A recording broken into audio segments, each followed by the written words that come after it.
হচ্ছে সে হচ্ছে রাষ্ট্র। আমি মারিয়া মুর্শেদ মিম, ঢাকা কেন্দ্রীয় বিশ্ববিদ্যালয় কবি নজরুল ক্যাম্পাসের স্টুডেন্ট। আমার সেশন 24-25। কেন বিলম্ব করছে এটার উত্তর একমাত্র মন্ত্রণালয় এবং যে সকল শিক্ষকরা আমাদের বিরুদ্ধে অবস্থান করছে তারাই ভালো জানবে বা তারাই উত্তর দিতে পারবে। তারা কেন শিক্ষার্থীদের বিরুদ্ধে অবস্থান করছে এটা তারা ভালো জানে। এখানে অবশ্যই একটা শিক্ষা সিন্ডিকেটের একটা ব্যাপার আছে, বা যারা হচ্ছে যে কি বলবো এটাকে সরকারি চাকরি করে যারা হচ্ছে আরাম আয়েশ পেয়ে গেছে তারা এটা ছাড়তে চাচ্ছে না, বিধায় হচ্ছে যে তারা এই সকল পরিস্থিতি সৃষ্টি করছে যেন ঢাকা সেন্ট্রাল ইউনিভার্সিটি নামে কোনো ইউনিভার্সিটি না হয়। আমরা কিন্তু কথায় কথায় রাস্তায় নেমে যাইনি। আমরা সর্বপ্রথম আমরা রাস্তার সাথে ভালো মতো এই ব্যাপারে কথা বলেছি, আমরা অনলাইনে প্রতিবাদ জানিয়েছি, আমরা সর্বপ্রথম চেষ্টা করেছি। অবশেষে আমরা এখানে এসে আজকে গত 2 দিন যাবত আমরা হচ্ছে এখানে ব্লকেট কর্মসূচি দিচ্ছি। তাও কিন্তু আমরা দেখবেন আমরা কিন্তু মানবিকভাবে দিচ্ছি। এখানে আমরা অ্যাম্বুলেন্স যাওয়ার সুযোগ করে দিচ্ছি, যাদের প্রয়োজন হচ্ছে আমরা তাদেরকে যেতে দিচ্ছি। আমরা কিন্তু অমানবিকভাবে কোনো কিছুই করছি না।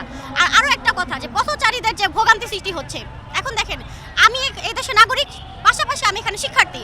আমার সুযোগ সুবিধা দেখা যেমন রাষ্ট্রের কাজ, তেমনই পথচারীদের সুযোগ সুবিধা দেখা রাষ্ট্রের কাজ। তাই রাষ্ট্রে কেন তার কাজ করতে ব্যর্থ হচ্ছে এই প্রশ্ন রাষ্ট্রকে করা উচিত। এই প্রশ্ন আমাদের করা উচিত না, এই প্রশ্ন পথচারীদের করা উচিত না। তাদের আমাদের সকলেরই একটাই প্রশ্ন, যে রাষ্ট্র কেন আমাদের দিকে তাকাচ্ছে না। তারা যদি আমাদের দাবি মেনে নিত তাহলে কিন্তু আমরা এভাবে রাস্তায় আন্দোলন করতাম না। কারণ আমাদের ঠিকানা কিন্তু রাস্তা না।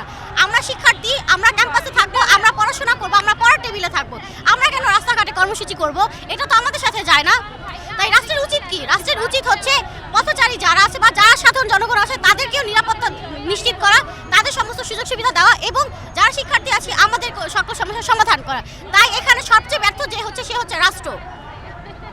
তাই অবশ্যই আমাদের সকলে উচিত এই প্রশ্ন রাষ্ট্রের কাছে, রাষ্ট্র কেন বারবার ব্যর্থ হচ্ছে।